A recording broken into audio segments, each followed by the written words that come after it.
le Rwanda est un pays qui se porte mieux que la plupart de nos pays en termes d'économie, en termes de lutte contre la corruption. Le Rwanda est le pays le moins corrompu aujourd'hui du continent africain. Mais surtout, le Rwanda a retenu sa leçon de l'histoire. Alors qu'on tuait là-bas les gens comme des mouches, la plupart des gouvernements occidentaux ont refusé d'intervenir. C'est les Africains qui s'entretuent, c'est pas la peine, ça va s'arrêter à un moment ou à un autre. Aujourd'hui, vraiment ce qui est caractéristique du Rwanda, c'est que le gouvernement, et à commencer par Paul Kagame, n'obéit à aucune injonction venue de l'extérieur.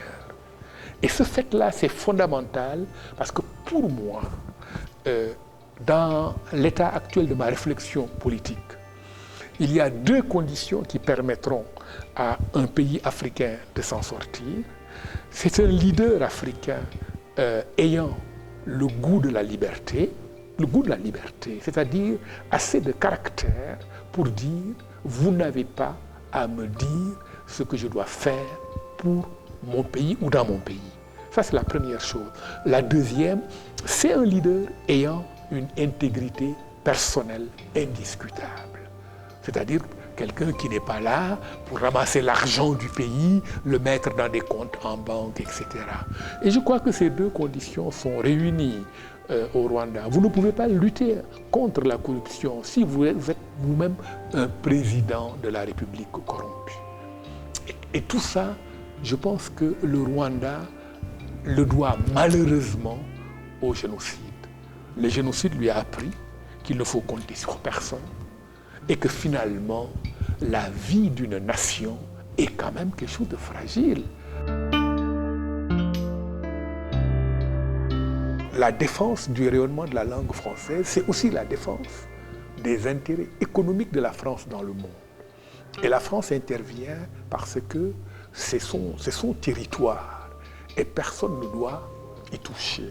Et je me rends compte que finalement, cette langue française, elle a coûté la vie à 1 million de personnes en une centaine de jours. Et j'en conçois quand même un certain dégoût pour la langue française, qui est ma langue de travail comme écrivain. Et c'est ça qui me pousse à comprendre que je dois écrire dans ma langue maternelle. Peut-être que je ne peux pas, mais je dois essayer. Et si je n'avais pas été au Rwanda pour parler du génocide des Tutsis du Rwanda, jamais je n'aurais écrit en Wolof. Je sais, en me disant ça va être difficile, et au début ça a été difficile, mais au bout de quelques pages, je me rends compte que, en fait, c'est ce que j'aurais dû faire toute ma vie. Écrire en Wolof et traduire en français, puis en espagnol, puis en italien, dans toutes les langues du monde. Mais ces jeunes, ils sont nés au Sénégal, ils n'ont pas le choix, la langue française se refuse à eux, et donc ils utilisent leur langue maternelle. Mais quand on a le choix, quand on ne peut faire une carrière que dans la langue française, c'est normal qu'on dise « Oh, vous savez, moi je suis moderne, j'ai rien à faire avec ça ». Non, non, c'est pas de la modernité, c'est de l'indignité. Je viens de finir un roman en Wolof qui s'intitule « Bamelu Kocc Barma ». Et ça signifie en français, c'est « un tombeau pour Kocc Barma ». C'est un travail sur la mémoire à travers des figures historiques, dont la figure de Kocc Barma, qui est notre plus grand penseur dans la langue Wolof. Vous savez, ici, on dit la langue de Cervantes. Au Sénégal, en parlant du Wolof, on dit la langue de Kocc Barma. Kalama Kocc Barma. Donc voilà, c'est un roman que j'ai terminé. Et puis bon, je viens de finir la traduction en Wolof de Aimé Césaire, Une saison au Congo, sur l'assassinat de Patrice Lumumba.